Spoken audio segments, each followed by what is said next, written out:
ಅಧ್ಯಕ್ಷ ನೀವು ಕೂಡ ಹೇಳಿದ್ದೀರಿ ಎಲ್ಲ ವಿಚಾರ ಅಂತ ಹೇಳಿದ್ರೆ ಮಂತ್ರಿ ಉತ್ತರ ಕೊಡ್ಲಿ ಮತ್ತೆ ಸಬ್ ಕ್ವಶನ್ ನೀವು ಕೇಳಿ ಏನಿದ್ರೆ ಸಭೆತ ಗುರಿಕರ್ರೆ ನಮ್ಮ ಪೂರ ಕುಡ್ಲಾದ ಅಂಚಿರ್ದು ಬರ್ಪಣ ಆಗ್ಲಿ ಯಾನ್ ಲವೆ ಪನ್ಪುನಿ ಈ ಕೇಂದ್ರ ವಿಷಯ ಪೂರ ಕೇಂದ್ರ ಇತ ಮಂತ್ರ ಉತ್ತರ ಕೊಡ್ತೇರು ಕೇಂದ್ರ ಪಾತ್ರನೆ ಗುರಿಕರ್ರೆ ಅಂಚ ಈರ್ಲ ಎಂಕಲ ಒಂದು 2 ನಿಮಿಷ ಸಾಕಾರ ಕೊರಡು ಗುರಿಕರ್ರೆ ಐತ ಬಗ್ಗೆ ಯಾನ್ಲ ಅರ್ಲ ಉಲ್ಲೇರು ಎಂಕಲ ಒಂದು 2 ನಿಮಿಷ ಪಾತ್ರಲ್ಲ ಅವಕಾಶ ಈ ಭಾಗದ ವೇದವಾಸ ಒಂದು ನಿಮಿಷ ಒಂದು ನಿಮಿಷ ವೇದವಾಸರು 1 ನಿಮಿಷ ಈ ರೀತಿ ಈ ಭಾಗ ಈ ಸಭೆತ್ತ ಗುರಿಕಾರ ಆತರಿ ನಂಗೆ ಮಾತೆರೆಗಳ ಒಂಜಿ ಪಾತೆರ್ನ ಅವಕಾಶ ಉಂಟು ಇತ್ತೆ ದೆಕ್ಕೆ ಮಾತೆರೆಗಳ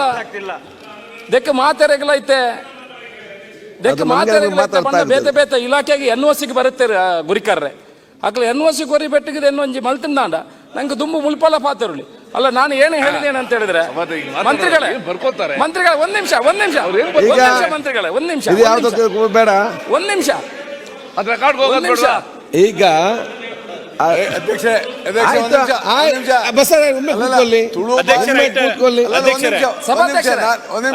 ತುಳು ಭಾಷೆ ಮಾತಾಡೋದಕ್ಕೆ ನಂದೇನು ವಿರೋಧ ಇಲ್ಲ. It is not in the constitution schedule. ಆಯ್ತು, ಅವ್ರು ಬರ್ಕೊಳಕ್ ಆಗಲ್ಲ ಮತ್ತು ಇದು ಅಧಿಕೃತ ಭಾಷೆ ಅಲ್ಲ. ಆಯ್ತು ಸಭಾಧ್ಯಕ್ಷರ ಆಯ್ತು ಹೇಳಿದ್ರೆ ನಮ್ಗೆ ಕೂತ್ಕೊಳ್ಳಿ.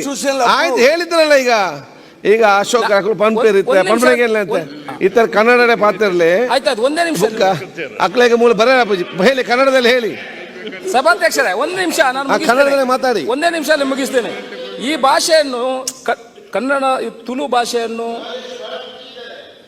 ಎರಡನೇ ಅಧಿಕೃತ ಭಾಷೆಯಾಗಿ ಸೇರ್ಪಡೆ ಮಾಡಿಕೊಂಡ್ರೆ ನಾವು ಮುಂದಿನ ದಿವಸದಲ್ಲಿ ಇವರು ಮಾತಾಡಬೇಡ ಅಂತೇಳಿ ನಮಗೆ ಮಾತಾಡುವ ಅವಕಾಶ ಸಿಗ್ತದೆ.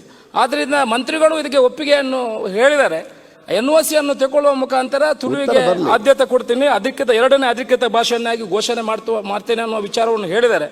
ಈ ಮೂಲಕ ಇದಕ್ಕೆ ಯಾರು ಆಯ್ತು ಅವ್ರು ಉತ್ತರ ಕೊಡ್ತಾರೆ, ವಿರೋಧ ಮಾತಾಡೋರು ಇಲ್ಲ. ಅಂದ್ರೆ ನಮ್ಮ ಮಂಗಳೂರಿನವರು ಎಲ್ಲ ಇಷ್ಟಪಡ್ತಾರೆ.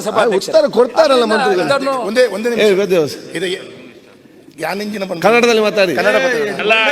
ಅಲ್ಲ ಅವ್ರಿಗೆ ಕೊಟ್ಟರೆ ಅವಕಾಶ ಕನ್ನಡ ಪಾತ್ರ ಅಶೋಕಣ್ಣ ಒಂದು ಮಿನಿಟ್ ಅಧ್ಯಕ್ಷರೇ, ನಾನೀಗ ಕನ್ನಡದಲ್ಲೇ ಮಾತಾಡ್ತೀನಿ. ಈಗಾಗಲೇ ಈ ಹಿಂದೆ ಸುನಿಲ್ ಕುಮಾರ್ ಅವರು ಕನ್ನಡ ಸಂಸ್ಕೃತಿ ಇಲಾಖೆ ಸಚಿವರಾಗಿದ್ದಾಗ ಕಾನೂನು ಇಲಾಖೆ NOCಯನ್ನು ಪಡ್ಕೊಂಡು, ಸಂಸದೀಯ ಇಲಾಖೆ ಕೂಡ NOCಯನ್ನು ಪಡ್ಕೊಂಡು, ಡಾಕ್ಟರ್ ಮೋಹನ್ ಆಳ್ವ ಅವರ ವರದಿಯನ್ನು ಪಡ್ಕೊಂಡು ಎಲ್ಲವೂ ಆಗಿದೆ. ಇನ್ನು ಕೊನೆಯದಾಗಿ ಸಚಿವರು ಕ್ಯಾಬಿನೆಟಲ್ಲಿ ಇಟ್ಟರೆ ಅಲ್ಲಿಗೆ ಒಂದು ಅವಕಾಶಗಳಾಗ್ತದೆ. ಆವಾಗ ರಾಜ್ಯದ ಅಧಿಕೃತ ಭಾಷೆಯನ್ನಾಗಿ ಎಂಕುಲ್ ತುರುಟೆ ಪಾತಿರೊಳ್ಳಿ ಅಂತ ಹೇಳುವಂಥದ್ದು ನಾನು ಹೇಳಲಿಕ್ಕೆ ಬಯಸ್ತೇನೆ. ಅದಕ್ಕಾಗಿ ನೀವು ಕೂಡ ತುಳು ಭಾಷೆಯನ್ನು ಮಾತನಾಡಿಕೊಂಡೇ ಇಲ್ಲಿ ತನಕ ಬಂದಿದ್ದೀರಿ, ರಾಜ್ಯದ ಉನ್ನತ ಸ್ಥಾನದಲ್ಲಿ ಇದ್ದೀರಿ. ಅದಕ್ಕಾಗಿ ತಾವು ಕೂಡ ವಿಶೇಷವಾದ ಪ್ರಯತ್ನವನ್ನು ಮಾಡ್ತಾ, ಮಂತ್ರಿಗಳು ಕೂಡ ವಿಶೇಷವಾಗಿ ಸಹಕಾರ. ಈಗ ಮಂತ್ರಿಗಳೇ, ಈಗ ನಾನು ಕೂಡ ಹೇಳಿದಿಷ್ಟು ಎಲ್ಲರ ಪರವಾಗಿ, ಈಗ ನಾವೆಲ್ಲರೂ ಕೂಡ ತುಳು ಅಲ್ಲಿ ಮಾತಾಡೋದು ಯಾಕೆ? ಈಗ ನೋಡಿ ಎಲ್ಲ ನೆಗಾಡ್ತಾ ಇದ್ರು, ಖುಷಿಯಿಂದ ಇದ್ರು. ಸೊ ತುಳು ಭಾಷೆ ಮಾತ್ರ ಎಲ್ಲರೂ ಖುಷಿಯಲ್ಲಿಡುವಂಥ ಕೆಲಸ ಮಾಡ್ತಾರೆ.